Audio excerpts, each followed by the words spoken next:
having a good day. Put this to the side for a second. Today we'll be looking at jailbreaks, or just escapes from jail, which are fun. So we're gonna do that. I had to put it off screen so that I could pull up something, which is YouTube, but I also pulled up my accounts. Yeah, let's just go. Let's go with jailbreaks.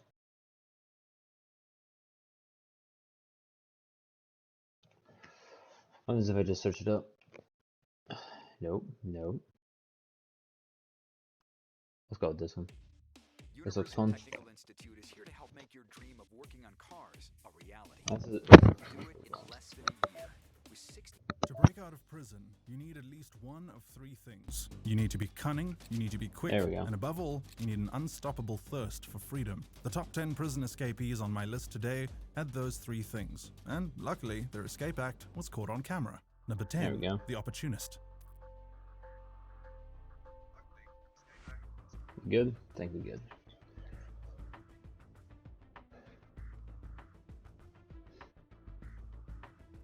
Sometimes breaking out of prison doesn't need weeks and weeks. I don't really want the commentary, be real with you. I just want that does not look real. Okay. What if I put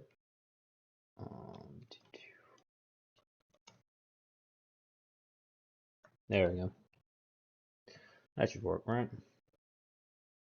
No. Yeah, let's just go with this one. This video is made possible by Dashlane. I usually just Download want to watch Dashlane like for news free programs if you never about want to it, forget but another password again at the sometimes link you in the can't. description. Aomori, Japan, 1936. Prisoner Yoshie Shiratori had had enough. He was forced to confess to a murder he did not commit. Falsely imprisoned in Aomori prison. Beaten and tortured every night by prison guards, and now worse, prosecutors were seeking the death penalty. In his mind, it was time to go. But Aomori prison wasn't the easiest to escape. Regardless, Yoshie Shiratori had nothing to lose, and so at 5:30 a.m. he made his move. He knew there would be a 15-minute gap in the patrol time, as he had studied the guard's routine for months. And when the coast was clear, he pulled out a metal wire which he had smuggled in from the bathhouse and started to pick the lock. This was originally the metal support ring that was wrapped around the bathing buckets inmates used to wash themselves. That's smart. His hands were stiff from the wintry cold, but after a few minutes of picking, he had success, and his cell door swung open. But he wasn't out of the woods yet, because there were more locked doors ahead. He knew he only had a few minutes left before the guards would return, and so he wasted no time attempting to pick his way through the remaining security doors. Now, fortunately for him, he was able to make it out of the facility, but the bad news was that he was only halfway to freedom. You see, he was still well within the search perimeter, which meant Bro had max level pick locking. Jesus Christ, pick locking, lockpicking. My bad. Bro had max level pick lockpicking, and I was like, yeah, at any moment I the got alarm this, could go off easy peasy. and he'd still be caught. At 5:45 a.m., the guards returned, peering into his cell, and this is what they saw. Shiratori sound asleep in his futon bed. But of course, what they didn't realize was that they were looking at something else. A pile of loose floorboards underneath his duvet designed to trick them. It wasn't until the next morning that they finally discovered the truth and the alarm was sounded. But by then, Shiratori was long gone. Now, he had escaped, but if you've watched any of our previous videos, you'll know that things aren't always as they seem. In fact, for Yoshie Shiratori, aka the prison break magician, this was only the beginning. The magician. 3 days later, he was caught trying to steal supplies from a hospital, and just like that, he was back in the slammer. But this time, for his escape attempt, he was sentenced to life in prison. He would never be with his family again, his wife and his daughter, and all the months of planning had led to just 3 days of freedom. Yikes. It now seemed he'd be locked up for a very long time. A long 6 time years is later, an in understatement. 1942, in the midst of the Second World War, Shiratori found himself transferred to Akita prison in Akita City. There, the guards treated him even worse than in Aomori. They had heard about Shiratori's previous escape and were determined to make an example out of him. They wanted to make sure he would never escape again. Along with the usual beatings, he was forced to partake in extreme manual labor, made to sleep on the hard concrete floor in the severe winter cold, and placed into solitary confinement for extended periods of time. Now, this was a specially made solitary confinement cell, which was very small and had a very high ceiling, with the walls covered with copper sheets so smooth that it was impossible to grip. In addition, there was almost no sunlight even in the daytime, with the only window light coming from a small sealed skylight high above. This was a room designed to keep escape artists from escaping, and you need if your that vitamin wasn't D, enough, bro. the guards also made sure that Shiratori was handcuffed at all times. Now, despite the constant abuse, one of the guards, Kobayashi, in fact the head guard, took pity on him. Kobayashi never laid a finger, and even seemed to check up on him from time to time, concerned for his well-being. Perhaps this made life a little more bearable for Shiratori, and it might have even been what kept his will alive all the way to the night of June 15th. It was a stormy night, and Shiratori was in the middle of one of his extended stays in solitary confinement. At around midnight, one of the guards peered into his cell and couldn't believe his eyes. He opened the cell door and looked around in astonishment, as Yoshie Shiratori had vanished into thin air. All that was Bro's left Houdini. was his handcuffs. Bro's So how did Houdini. he do it? Well, there were a few assumptions the guards made that did not apply to Shiratori. For one, handcuffs simply didn't work on him. Shiratori was actually a master of getting out of handcuffs. Bro was built and, different. in fact, had several methods to choose from. Here, he decided to go with the familiar lock-picking method, but he really could have gone with any of them. He had thoroughly scoured his surroundings to find anything that could be of use in an escape, and just like in Aomori prison, he was able to uncover a loose bit of wire. Perhaps it was from one of the items Kobayashi brought him, but this wasn't clear. That's a secret After freeing weapon, bro. himself Just from the cuffs, he placed his palms and small soles bit of of his wire. feet on the smooth copper sheets and started climbing the unclimbable wall. It turned out Shiratori was also an expert climber with an uncanny ability to scale like a lizard. Once he reached the skylight above, he noticed that, yes, the window was sealed, but the wooden framing around it was starting to rot. And so thereafter, night after night, when the guards weren't looking, he'd climb the copper walls and loosen the framing, bit by bit. Afterwards, he'd climb back down and place the handcuffs back on, as to not rouse suspicion. After a couple months, the window finally came loose, and from there, it was just about choosing the right day. He waited until a particular stormy night, so the guards wouldn't hear the footsteps on the roof. And that was it. He had escaped from prison He's gone. again. There now you go. this time, he wouldn't be caught. Or, at least, not in the way you'd expect. You ruined it. You told me he wouldn't be caught. But then you told me he would. Disappointing. 3 months later, So he on was September 18th, the head guard, Kobayashi, was at home when he heard a knock on the door. To his surprise, it was the fugitive Yoshie Shiratori, unkempt and disheveled, and he needed a favor. A stunned Kobayashi took him in and fed him, all the while listening to what he had to say. Shiratori explained that he didn't actually mind being in prison, and that the only reason he escaped twice now was due to the tremendous abuse he suffered at the hands of the sadistic guards. Kobayashi, however, was the only one who treated him with any amount of respect, and so he felt he owed it to him to let him in on his grand plan. Now, this plan involved Shiratori willingly, yes, handing himself over to the Justice Department, where he could then personally make a case for how corrupt and barbaric the Japanese prison system was, and there needed to be reform. He wanted to campaign for change, and in the process, gain his legal freedom through a civil lawsuit. He felt this was the only way he could realistically end up with his family. This, of course, was a super ambitious plan, and as a fugitive on the run, he was well aware of that, which is why he needed Kobayashi, the well-respected head guard of Akita prison, to vouch for him, to strengthen his credibility. As the only guard who ever treated him right, he had a feeling Kobayashi would do the right thing. He was wrong. Minutes later, while Shiratori was in the toilet, Kobayashi called the police. Yep. Maybe not a great plan. Just like that, Shiratori was back in prison, and this time, he vowed never to trust an officer of the law again. For the second escape, the courthouse added 3 more years to his life sentence. Now, Shiratori requested to be sent to a Tokyo prison, where the weather was warmer, as he couldn't stand the cold in the northern prisons. His previous stints had weakened him severely, but he was denied his request. Instead, the judge sentenced him to the infamous Abashiri prison. even farther. the Even northernmost farther prison north. in Jesus. Japan. No man had ever escaped from this wintry hellhole of a prison. It was now 1943, and the cold was unbearable in Abashiri, as the temperature in the cells was below freezing point. Yikes. Whenever inmates received their prison food, the miso soup and soy sauce would often freeze up. In this temperature, a handcuffed Shiratori was thrown into an open cell in summer clothing, and he immediately felt the paralyzing sting of cold air.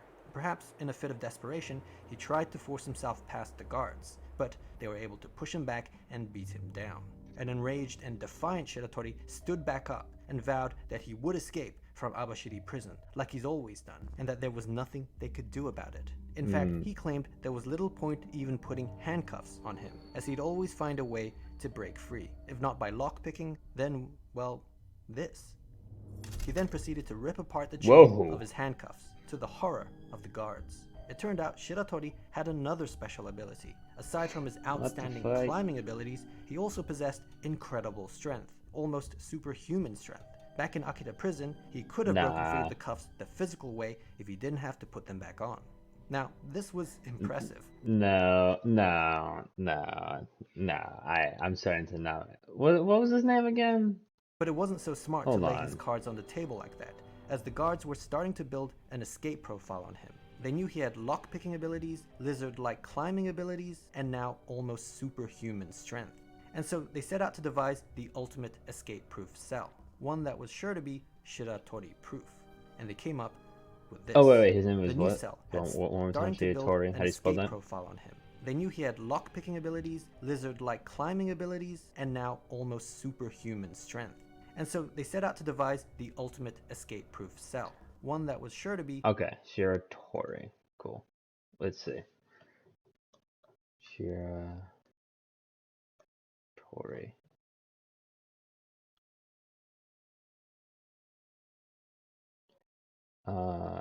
Shiratori. Here we go. Damn, that's a girthy chin. Damn, okay. At Abarashi Prison Museum. So this is all real. Huh. Shiratori proof, and they came up That's interesting. with this. The new cell had steel fixtures with a low chance of rot. Any openings, even the bars removed, were made smaller than his body, meaning there was no way he could physically fit through. He had another specially made superhuman solid ability. iron handcuffs that tied his hands behind his back, and leg cuffs that made him barely able to stand. These cuffs weighed 20 kgs each and had no keyhole, which meant they could not be lockpicked. And the only way they could be removed was by two metalwork specialists who would come once every few weeks to remove them in an arduous 2-hour process. It was at this point, and only this point, that he could even take a bath. And he certainly needed one, as weeks of being shackled up with no movement meant his cuff wounds were infested with maggots. On top of that, and as cold as it had already been, it wasn't even peak winter yet. Any strength he would have left would surely be nullified by the upcoming freeze. Though just in case, they still made sure to cut his already meager food portions in half. And so that was it. Even for Shiratori, this was too much. As winter came, he succumbed to his fate. Every day, the guards would slide his meal through the opening, and he'd be forced to grovel like a dog. His hand and leg cuffs made every action awkward and uncomfortable, with even sleeping being a pain. There was no doubt life in Abashiri prison was absolute torture. Now, fast forward. Shiratori was somehow able to survive through the winter, and spring was coming. Alright. This meant he was starting to That get means more his strength maggots. back. But still, what could he really do? He was literally in a bind. Months passed and, well, nothing seemed to happen. Then one night, in August, a guard in his office was doing some paperwork when he heard some shuffling on the roof. He wasn't sure what it was, but he decided to check on the prisoners. As he looked inside And Shiratori's Shiratori was still there. inescapable cell, he was stunned. The futon bed and prison garments were neatly folded up. The specially made 20 kg handcuffs and leg cuffs that would have required two specialists 2 hours to remove was placed on the side. And Yeah, he had Shiratori another special was nowhere ability. to be seen. Just He'd finally fulfilled his phasing promise through to the guards. the wall. The alarm immediately sounded, but despite the work of the search party, it seemed he had truly disappeared. He became a ghost. But how on earth did this happen? How did he escape from the fortress that was Abashiri prison? Well, preparation had started 6 months earlier. At the time, he didn't have the strength or stamina to mount any sort of escape, not to mention the restraints he was in.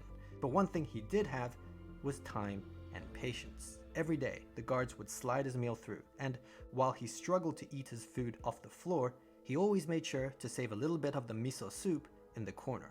You see, every night, he would hobble awkwardly to the inspection window and splash a little of it on the steel frame. He would also dab some on his handcuffs and leg cuffs. Now, his intention was for the salt content of the miso soup to oxidize the screws and bolts, eventually corroding and loosening. Bro is fucking Walter White. What the fuck? Chemistry on it. After a month, this technique of rusting through the iron actually worked, and the first screw came out. The next few months saw screws and bolts coming loose, assisted by the use of the first screw as a sort of screwdriver.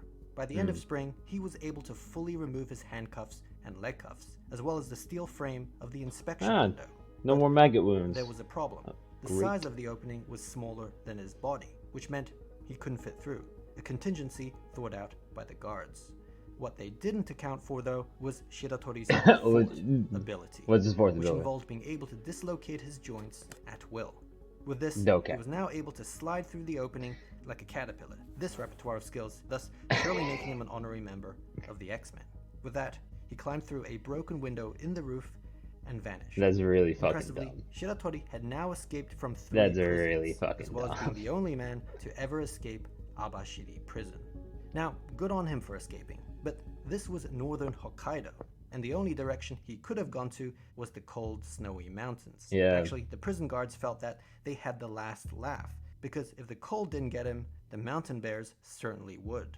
Ads on And now YouTube for must be his fifth so annoying, special but with ability. 3 clicks, you can He install could an ad tame blocker, and you'll bears. never see ads again.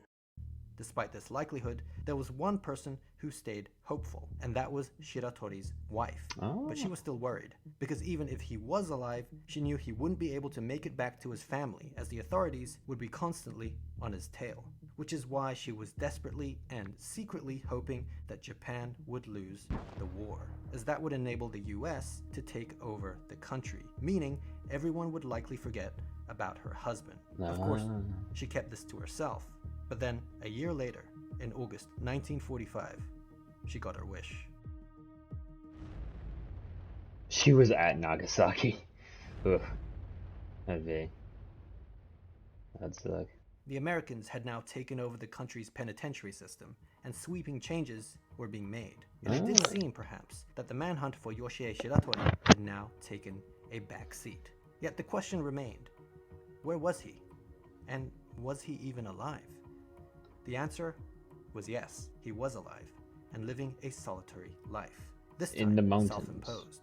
It turned out he had discovered an abandoned mine on a mountainside in the Hokkaido wilderness, and was able to make a home for himself. For food, he lived off nuts and berries, wild rabbits and raccoons, and was even able to learn to catch crabs from a stream by observing the habits of bears. Life was steady and safe, but after a while, curiosity got the better of him, and so after 2 years of isolation, he made his way down the mountain to a nearby village. What he saw astounded him. The streets were filled with signs written in English. The posters and flags, emblematic of the war effort, had vanished. And even more strange, young Japanese girls were holding hands with American soldiers. What on earth was going on? He grabbed a newspaper that had been set aside, flipped through the pages, and it was only then that he found out about the atomic bombs, Hiroshima and Nagasaki. Japan had surrendered the previous year, and he couldn't believe it. As with his wife, he felt it was now pointless to hide, and so bid farewell to his old hunter-gatherer lifestyle. He headed south of Abashiri for the next 50 days, until he reached the city of Sapporo. I would have brought At this my point, wife he was starving, so he to found live himself this in a nice solitary ripe tomato lifestyle. from a nearby field, which was a huge mistake. A farmer had spotted him and mistook him for a well-known local thief, which Uh-oh. led to a scuffle, resulting in the farmer's abdomen being pierced by a blade. Ooh. Sadly, he bled out and Damn. died, but not before Shiratori was arrested for the crime. It wasn't long until police found out that they in fact had the infamous Yoshie Shiratori in their custody. Damn. For his multiple escapes and having now murdered the farmer, despite his claims of self-defense, he was sentenced to death by the district court of Sapporo. And in 1947, he was sent to Sapporo prison to await execution. Now, to ensure he wouldn't escape this time while on death row, he was placed under 24-hour surveillance with 6 armed guards personally assigned to his watch. As for the cell itself, it was upgraded further from the one in Abashiri prison, with reinforced doors, ceilings, bars, windows. In fact, any openings were made smaller than the size of his head, not just his body, learning from the Abashiri escape, as while he may be able to dislocate his joints, he certainly can't dislocate his skull. As long as his head can't fit, they were good. The 6 guards were so confident, in fact, that they didn't even bother cuffing him. Now, Shiratori was getting old, and the odds of escaping by this point were looking slim. As his execution loomed near, there was little he could really do, and the guards knew that. They could see the desperation on his face. I forgot if looking it said up, 3 or searching for 4. an escape plan that they knew would never come. Though, still, just in case, they made sure to search his room every night while he was taking a bath in the bathhouse, inspecting the ceiling, skylight, and any other openings. Yeah, no, he's A month dumb. passed, and winter was now coming, weakening him further, and the realization was starting to dawn on him.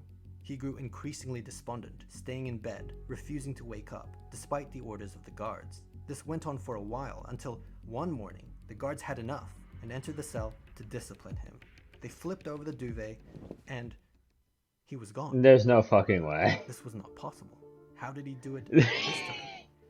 Going back to when he was first placed under 24-hour He legit surveillance just with phased 6 through armed the guards fucking walls. personally assigned to his watch. He had in fact conditioned them to look up and keep up from the very start. Not just because his previous escape attempts involved climbing through skylight windows on ceilings, but also his suspicious yet, as it turned out, very intentional behavior of constantly looking up to figure out an escape plan. Little did they know, it was all an act, and that he already had one, but it would be taking place precisely where they weren't looking. You see, it turned out the authorities were so concerned with him escaping through a window or skylight that they neglected to reinforce the bottom. This ironically ended up being his easiest and simplest escape, because all he had to do was remove the bolted floorboards, which wasn't easy, but he had experience, and using random cutlery and a miso soup bowl, dig his way to freedom. But this took over. Okay, but surely they would see like the dirt in the bowl, right? Because you could like do this to the bowl. That's not get whatever. And he was able to hide his activities due to A, the guards not suspecting this approach, and B, the floorboard panels being put back in place every night after digging. The 6 guards thought they were keeping a good eye on him even at night, but with the hole consistently positioned underneath the futon and duvet, and it increasingly becoming the norm to refuse the orders of the guards to wake up, nothing seemed out of the ordinary. Placing a pile of loose floorboards underneath the duvet to trick them was also a callback to his first prison escape in Aomori. So he had now escaped from prison 4 times. Damn. And by this point, the story is starting to get ridiculous. But this perpetual cycle of capture and escape was about to end. Wake up and smell the sizzlies. 2 for Yeesh. $5. Great mornings start at Wawa. Spectrum Mobile is the fastest growing mobile provider in the nation. And now is the time to... Because a year later, in 1948, Shiratori was exhausted. He was in his 40s now, and this was a young man's game. One day, in the Kotoni neighborhood, still in Sapporo, as he stopped to rest, a policeman just happened to sit by his side for a smoke. He didn't know who Shiratori was, but he struck up a conversation with him. Shiratori, of course, was wary of his presence and tried to play it cool, all the while attempting to figure out a way to remove himself from the situation without being suspicious. Suddenly, the policeman did something unexpected, at least to him. He pulled out another cigarette and offered it to him. No. Shiratori was stunned. You see, cigarettes were expensive luxury items in Japan at the time, and the fact that someone offered it to him just out of the kindness of his heart brought tears to his eyes. Not to mention all his life he had been abused and mistreated by officers of the law, with even the head guard Kobayashi turning his back on him. And here was an instance of an officer treating him kindly, with respect, and with no prejudgment. As he smoked the cigarette, Shiratori couldn't help but tell the officer his full name, Yoshie Shiratori, and that he had escaped from Sapporo prison last year. In fact, he had escaped from prison 4 times in his life. It was strangely a relief to get it all off his chest, and he was even ready for the consequences. After the Kobayashi incident, he had vowed never to trust another officer of the law again. But the simple act of receiving a cigarette from a stranger broke him. Of course, This sounds like a he was cigarette arrested ad. again. But this time, things were different. Maybe it was the fact that he willingly gave himself up, or that Japan's justice system was going through a change. But the High Court of Sapporo became sympathetic to Shiratori's plight, and some of his past claims were recognized, such as acknowledging the farmer's death as a legitimate case of self-defense. They also made note that throughout all 4 of his prison escapes, he didn't kill or injure a single guard, despite the abuse he may have suffered at their hands. At the end of the deliberation, the High Court dismissed the murder charge, revoking his death sentence, and instead sentenced him to just 20 years in prison. Further, they approved his request to be transferred to a Tokyo prison, where the weather was warmer. He was getting what he wanted. In Tokyo, he was sent to Fuchu prison, where, for the first time, the guards actually treated him well. It was a weird feeling.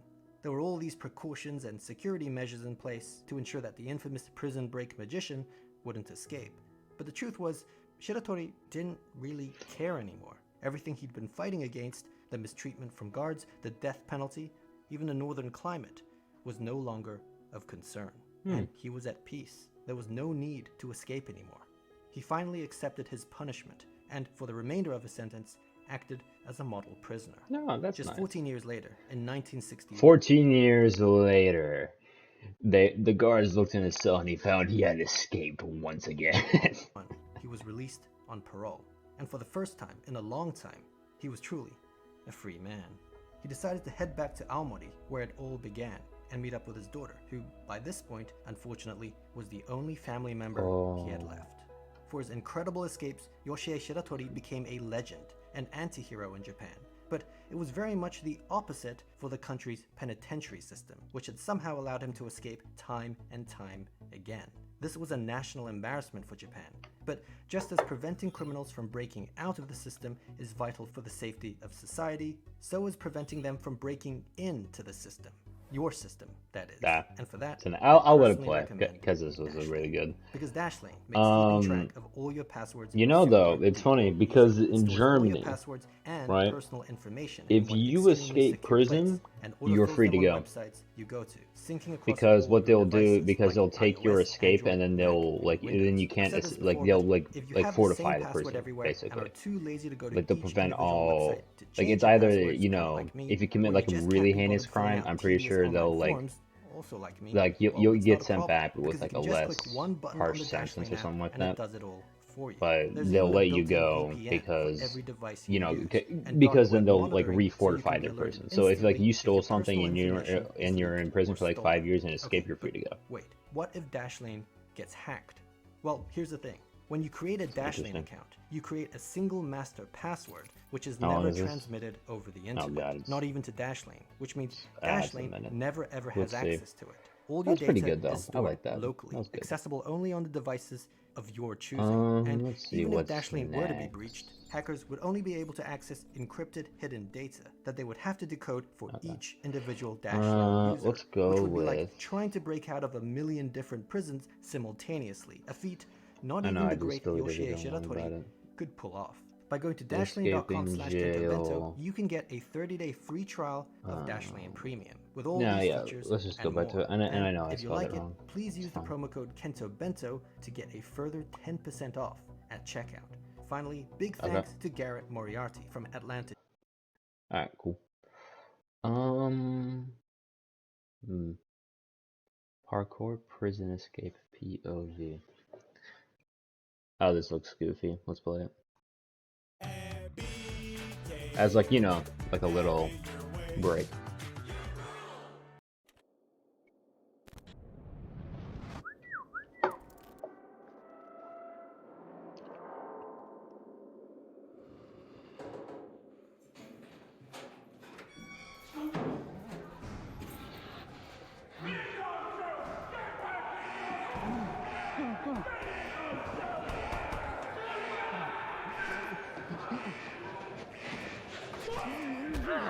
Ooh, damn.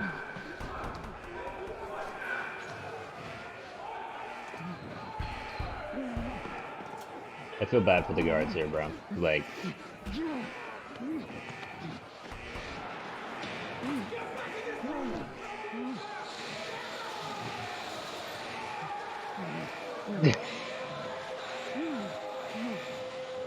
What the fuck is this shit?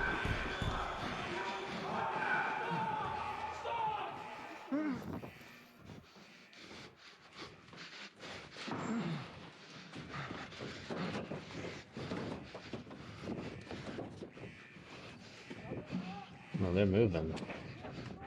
You guys better not fall, Jesus.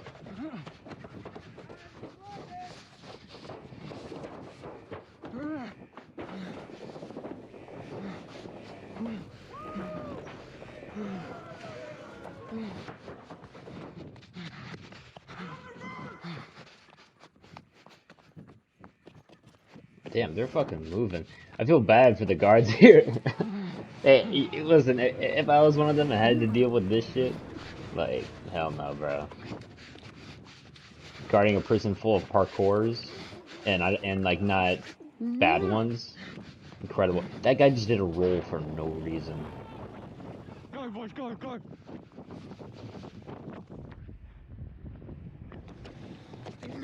Oh yeah. They did that shit at the same time. Ah, that's so good. I know it's fake, but this is amazing. Oh, bro fell. I don't know why you just didn't jump out. Oh shit. I'm pretty sure they would just tase you at that point. They would have guns, but if that was real life, they wouldn't leave that open either.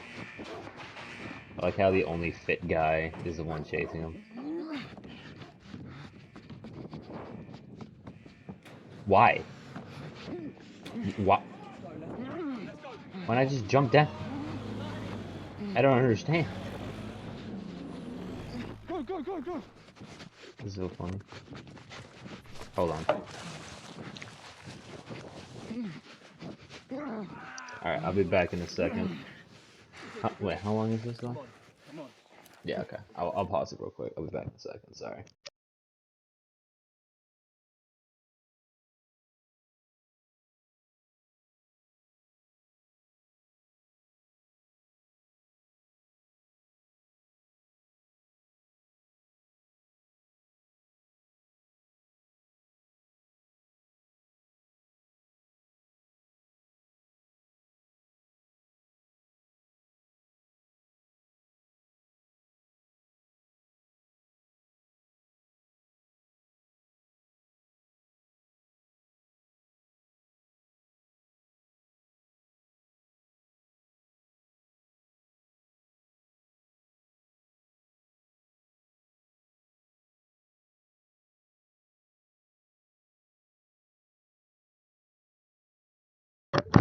Alright, sorry about that. I'm back. Now then. Back to this amazing parkour.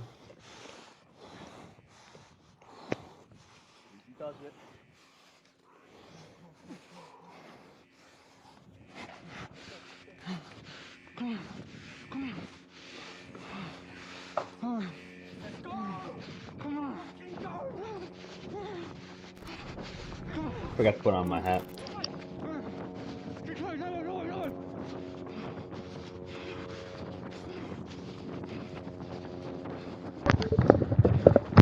That was pretty good though. That was great. YouTube Music Premium is an experience that gives you complete. That was great. Let's see. No. No. What the fuck happened to you, my boy? Jesus.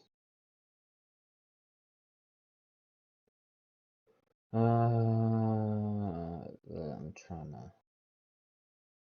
Broke out of ice prison recently in the match.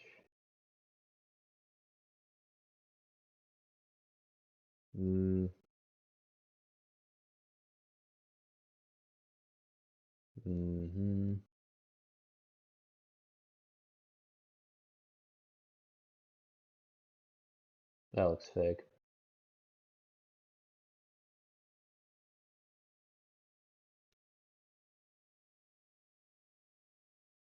That looks funny.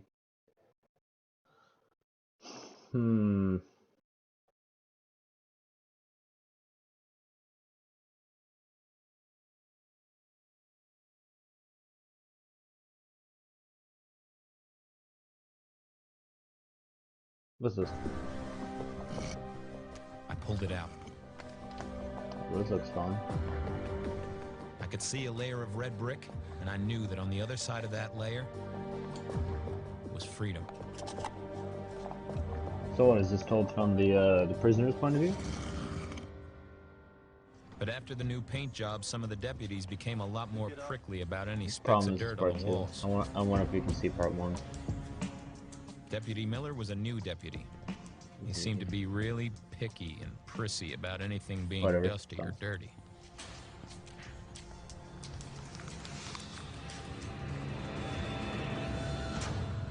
One day he came around early. Inspection. And the little 1-inch wide hole I'd just made and patched in was still kind of wet. And had a bit of dust from the mortar on it. Uh-oh.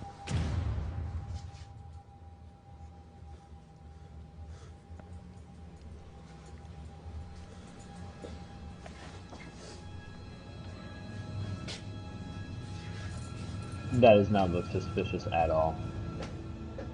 The deputy noticed that little spot and touched it.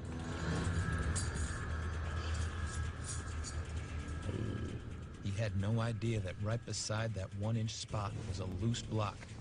My digging and patching materials hidden inside.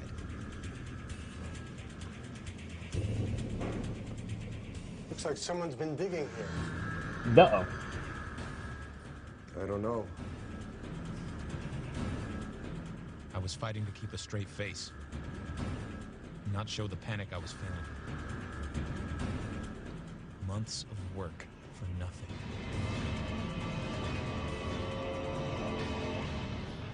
I felt like my heart was pounding out of my chest, and I was about to hyperventilate. Nah. It'd be good if you got someone to fix it. I don't want to get blamed for it.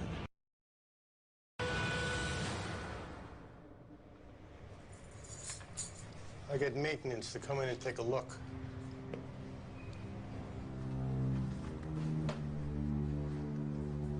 Yeah.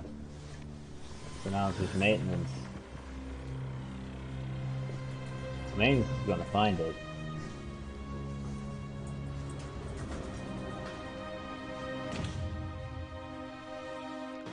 This was on a Friday, and I knew that by Monday afternoon someone would come and look at that wall, and I'd be in the hole. That did not leave me enough time to get through the rest of the wall. Deputy Miller said that it would appear that some of the mortar around some of the blocks had been tampered with. Not removed, but tampered with.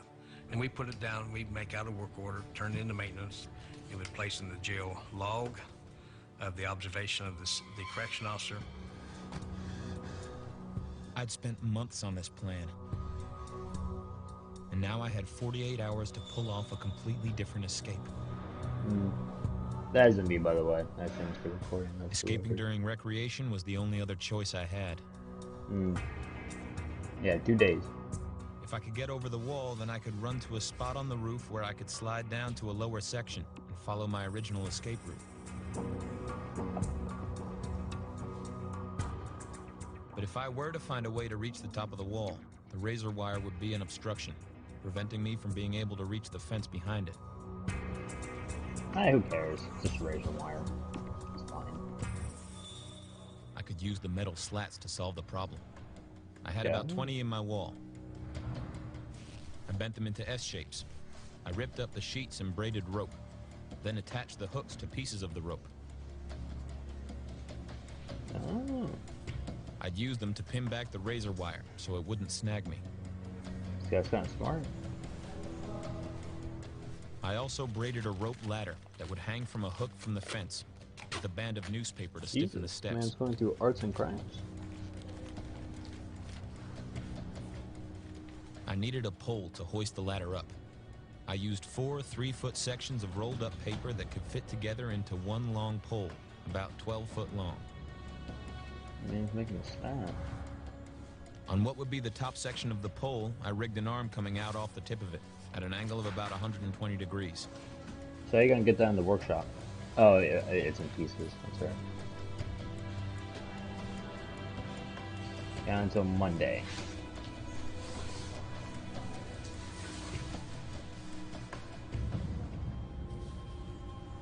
All that night I stayed awake, knowing it was going to be risky with so many witnesses out there, and a camera and deputies that could spot me so easily.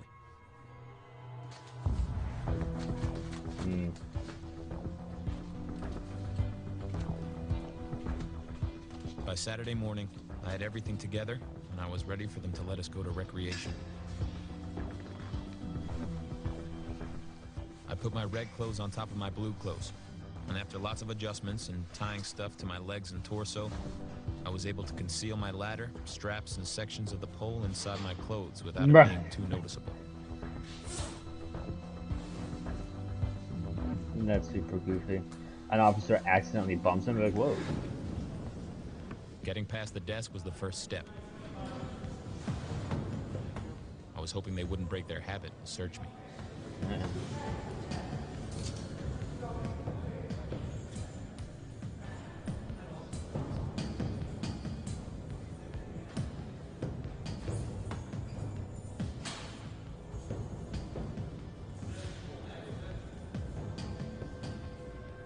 Hey, what do you got there?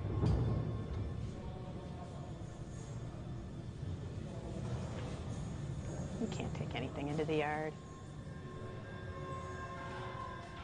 I had to keep calm. This was my one chance. On Monday, they will discover what I've been doing, and they'll put me back in solitary, and I'll stay there until I get convicted. Yeah.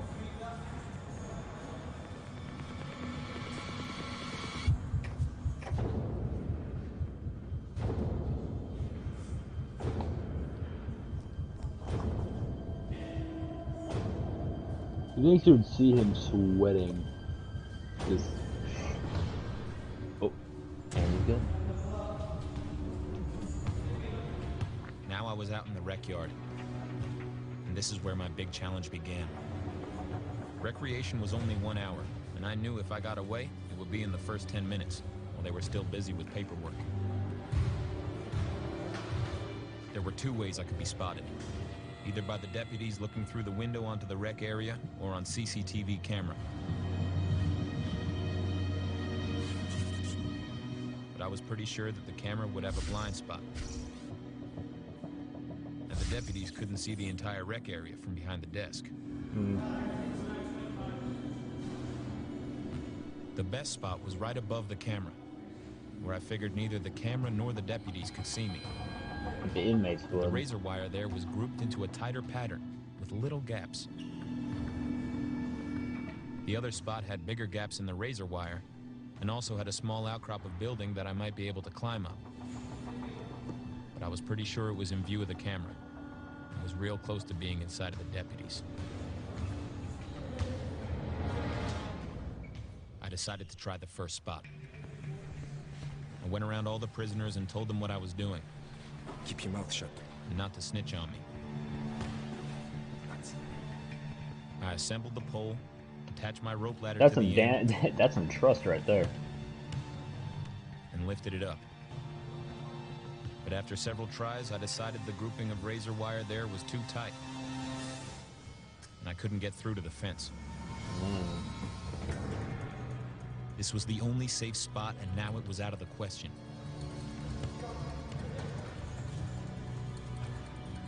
Now I was worried. I was much more likely to be seen by the deputies in the other spot. You have to do with them. And it was in full view of the camera. Uh-oh. You have to rely on luck now. This was one of the most nervous times of my life. Knowing how easily I could be caught.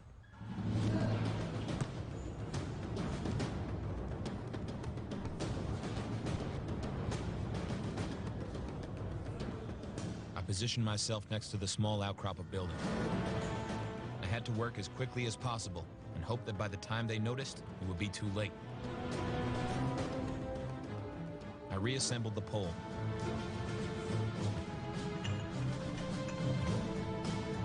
And after a few tries, I was able to hook the ladder to the fence.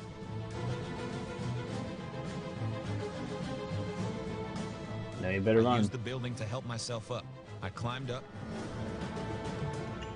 hooked one leg over an upper ladder step to hang on, and used my hands to work with the razor wire and make an opening. Then my prison uniform got snagged, so I had to leave it hanging there. Yeah, shit. Like a red flag.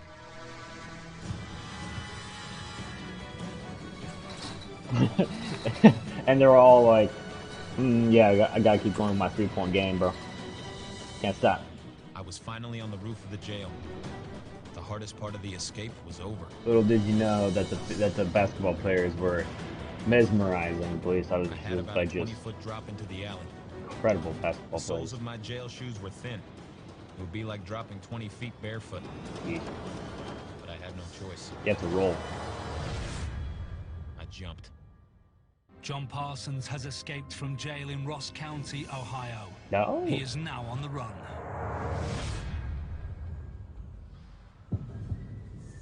It was at 12:30 on Saturday that I got a call that there was an escape at the county jail. I said, well, who escaped? And they said, John Parsons. Disbelief, angered. How could this happen? Why did it happen? All these things was going through my mind. Angry, shocked, you know, I just couldn't believe it. I couldn't believe that John Parsons had got out of jail. There was a lot of luck that went with John's escape. We believe that there was a diversion within the jail to draw the attention of the other CO. We believe John Parsons made his daring escape at that particular time. Yeah, the distraction was basketball, also, the baby. camera out in the rec area was just a One guy made a slam dunk from Sometimes it across worked, the sometimes prison, it didn't. and all the guards had to go and see. And luck was on his side. There Can't was really a argue note with left that. behind, directed towards me, saying, "Bye, Ron." I can only take that on John trying to be, humorous. Bye, Ron. He thought it was funny, I suppose. Come on, you have to admit this kind of funny. Bye, Ron. I felt he was out of the state by the time that we got notified, because there was probably anywhere from 45 minutes to an hour lapse between the time that he actually escaped until the notification was made. You're telling me that they just, with a prison, okay, they just let the pole there, just being like, oh, that pole's regular. With the prison jumpsuit, yeah, that's normal. Fuck. My plan was to leave the country. But the person who was supposed to give me a ride out of town let me down. Ooh. I needed to leave the area as fast as possible. So I stole a bike and started heading the 7 miles towards Frankfurt, where I used to live. I knew the cops would be there soon, but I had no choice. I needed help. To make things worse, I had broken my foot, so I could barely pedal. When I came to a hill, I had to get off the bike and push. I was getting ready to go down to Carter Lumber to pick some lumber up. So I got in the truck, went down over the hill, and seen a guy pushing a bicycle up with a t-shirt wrapped around his head. Well, it was kind of warm that day. But he turned his head away from me when I went past him. I said, this don't seem right. And my boy was mowing grass up there at the right edge of his property.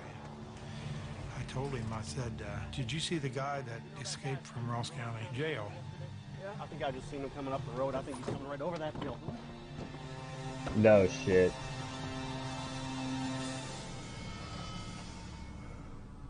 So we stood there for a few minutes. There he is, there he is. And he come up around the corner. That's him, there's no doubt that's him. And then all of a sudden he looked up, and as soon as he looked up, he knew we was watching him. Run, my boy. Took off running down there where he'd went in the woods, off the side of the road. No, you have a broken foot.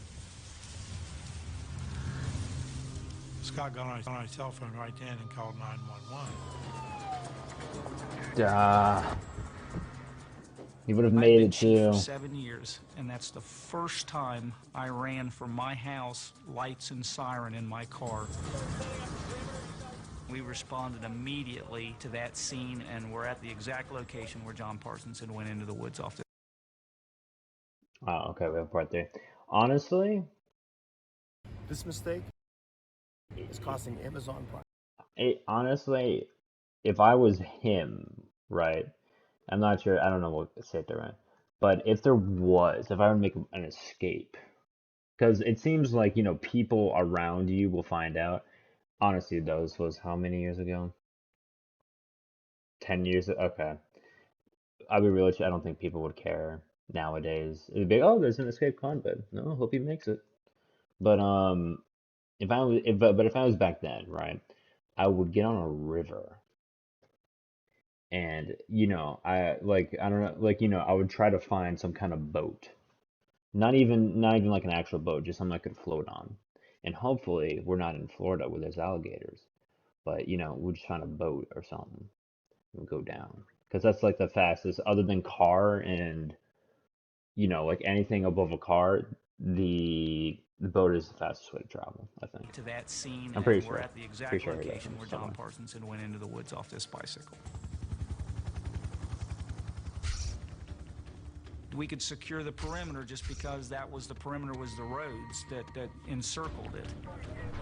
You can't encircle We the entire literally put state. a ring of steel around a 3-mile area. It was probably some of the most rugged terrain in Ross County, but we felt we probably had a pretty good shot at him. I had a head start on him. Soon I could hear the bloodhounds and helicopters approaching. That's So I was trying to keep moving as fast as I could, while doing as much backtracking and zigzagging as I could. Throw the hounds off. We gridded off at the area and did skirmish lines and went down through the woods inch by inch looking for John Parsons. I felt that John Parsons would not be taken alive. I honestly felt we would end up, or somebody would end up killing John Parsons in a shootout. Well, he didn't have a gun, so unless he I was headed in the direction where there seemed to be the least noise from quad bikes or dogs barking. Pretty soon that forced me into a bottleneck. I knew I couldn't cross any fields, or I'd be spotted in the open.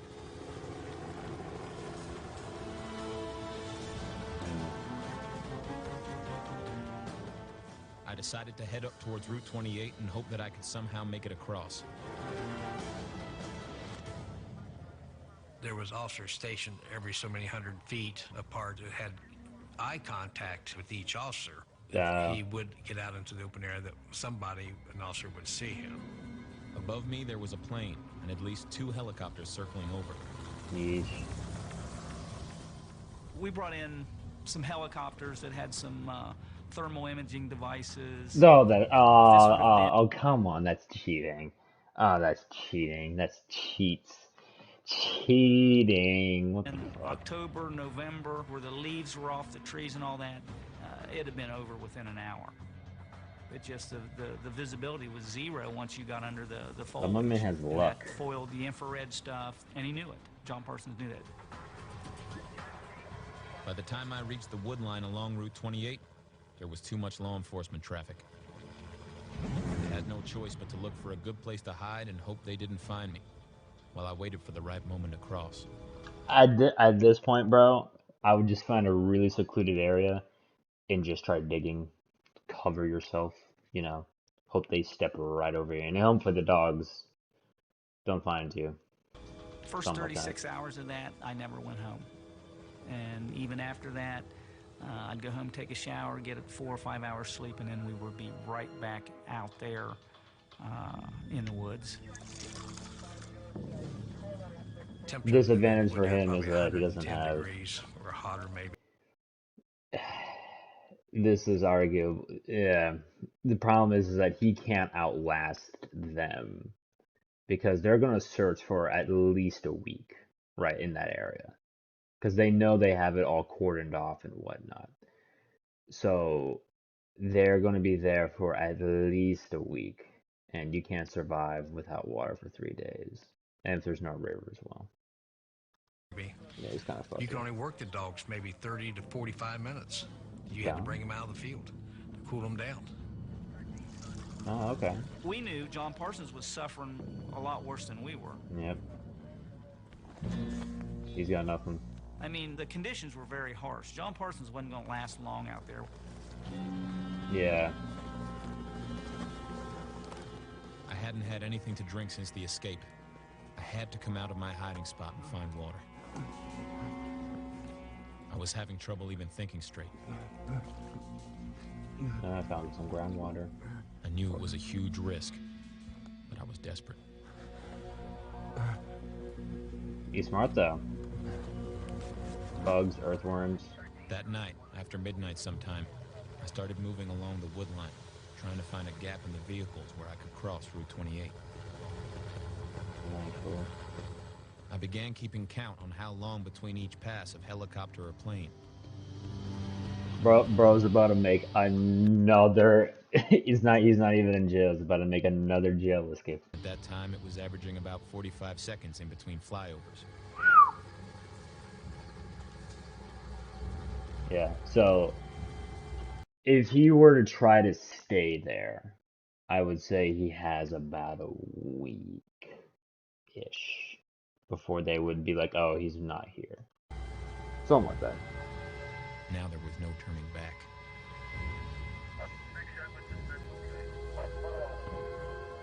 I sat there until it seemed like there was silence from the road and above. And then I ran.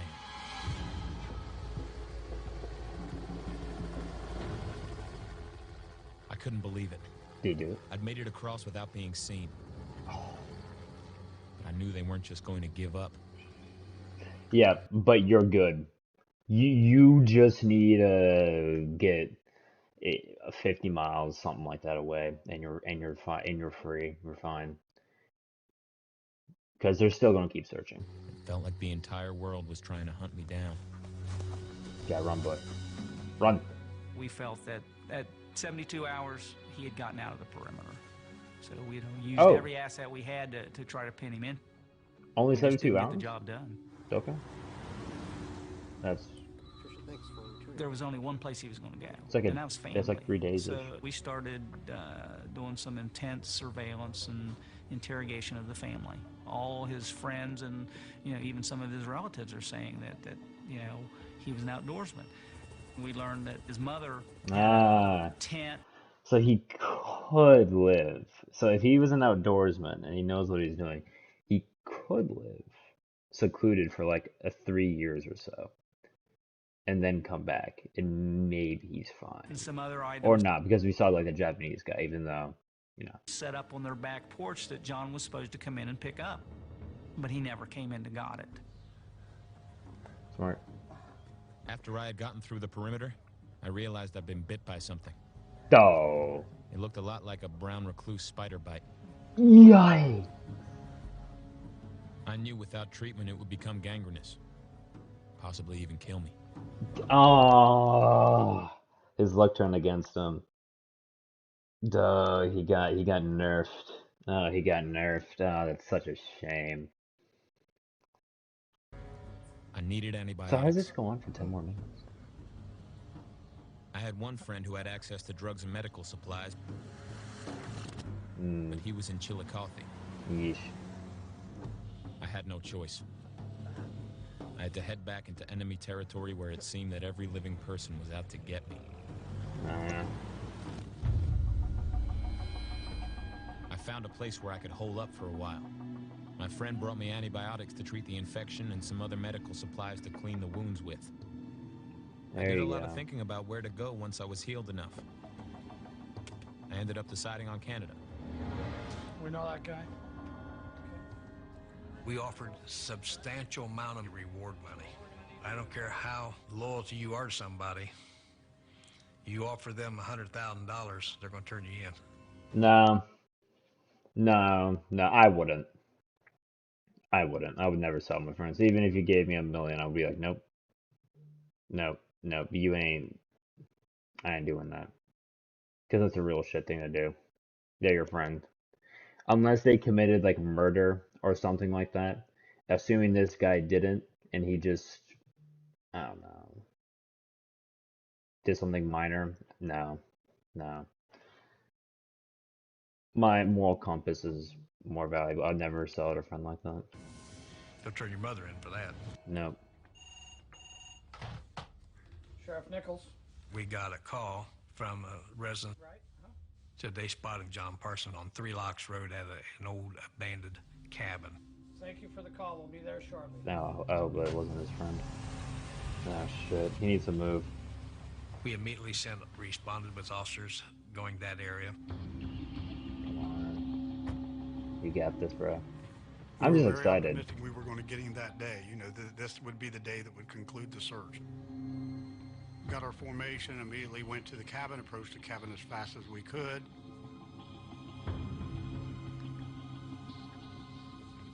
We were very excited to pinpoint him. The emotion started, the adrenaline started running high.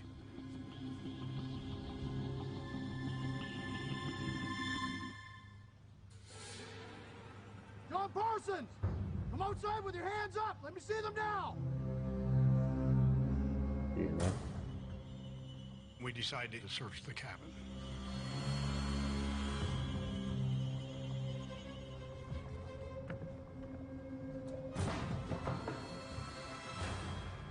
He's gone. We found out that he had a trap door in the bottom that he could go right out, and he had already escaped the cabin before we made entry. Good. Well, not good, but you know what I mean. I'd run from my escape hatch and gone to the river, but stayed in the woods. That's my, you know, to be fair, if they have planes and helicopters searching you, being on an open river is not that good. I ended up on Eastern Avenue, about a mile from the jail I'd escaped from and right next to a lumber company. Directly behind it is the tip of a wooded area owned by the railroad that had been overgrown since I was a kid.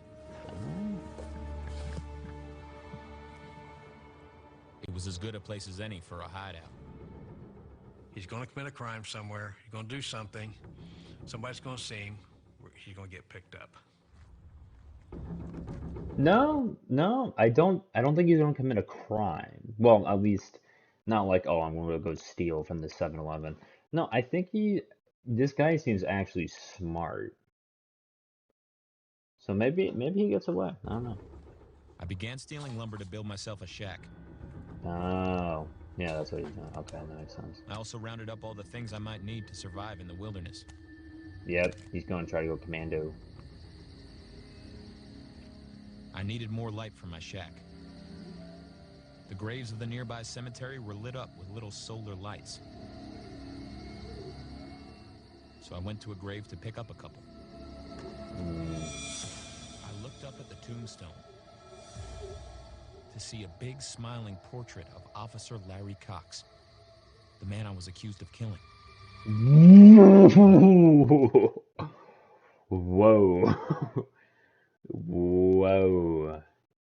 Whoa, never mind. So he killed somebody, okay. Never mind, disregard all of what I said. Jesus. Because he said he was going to get convicted. Yikes, that is something right there. Nearly fell down, I was so stunned. That's irony. I felt like the man was...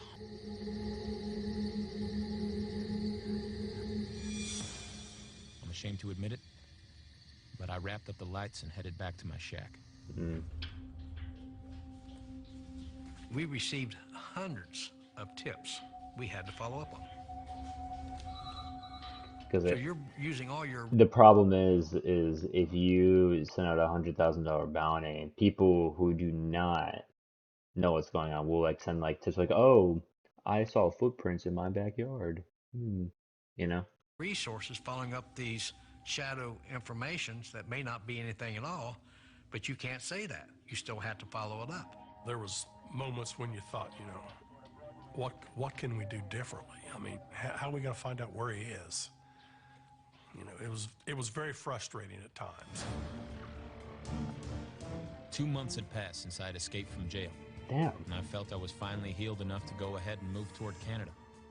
I asked my connection to get me a gun and one more bottle of antibiotics to go.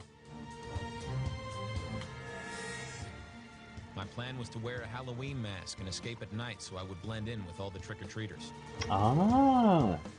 Finally, I was going to escape for good. and I could leave my old life behind me. That's smart. After some John candy. Parsons has escaped from jail and has been on the run in Ross County, Ohio for 2 months. Uh-oh. We had got some information that said somebody had built a little crude structure in the vicinity of the Eastern Avenue Lumber Company. We just eaten lunch. We were all standing out behind the law complex kind of talking. And the call came out that John Parsons had been seen in the shack behind the lumber store. Uh-oh. So we were going under the assumption that, yeah, he was in there. And, you know, we were ready. Is he still there? I guess we were expecting the worst, you know. We thought that he would probably fire on us. You know,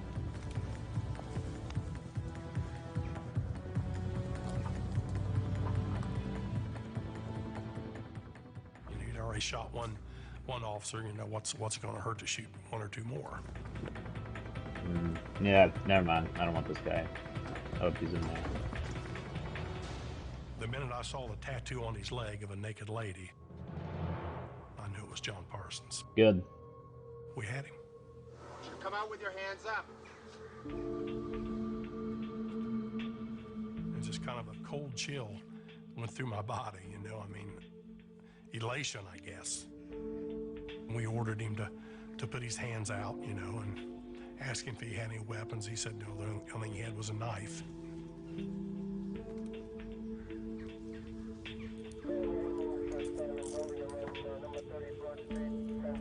All that. He pretty much, you know, gave up, and when we got him out of the shack, he almost looked relieved. You know, he had that look of relief on his face, but it was over with. Yeah, never mind. He killed a person. It was a huge disappointment to get caught after all I went through, trying to make the escape happen and make it work. And I also felt like he spent too much time at the lumberyard. He honestly, at that point, he should have just walked to, you know, like out with the trick-or-treaters or something like that. Should have made a break for it, but whatever. You're a piece of shit. You killed somebody. life was over for me. Yep, good. I fully expected the death penalty. I don't believe anyone deserves the death penalty. I went back to the family. Maybe life. But... And I had got Larry's handcuffs. Hello, John. I said, John, I've got Larry Cox's handcuffs I'm going to put on you. And he said, okay. I had felt that it was only fitting that once John Parsons had escaped, that he should go back to jail in Larry's handcuffs. And the little note he left me, goodbye, Ron. First thing I seen John Parsons, I told him, welcome back, John. He knew what I was saying. A little irony.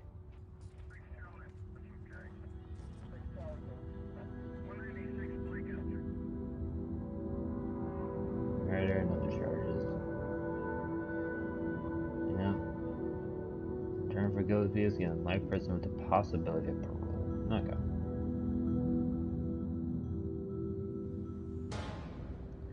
Sentence as a state attorney from Ohio. Of course, it was in Ohio.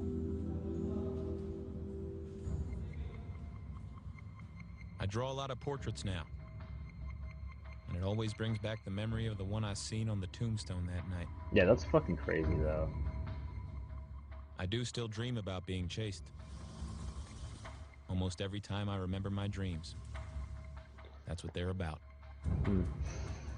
John Parsons will escape some other time. It may not be now, may not be next year, may not be 6 years, maybe 10 years from now.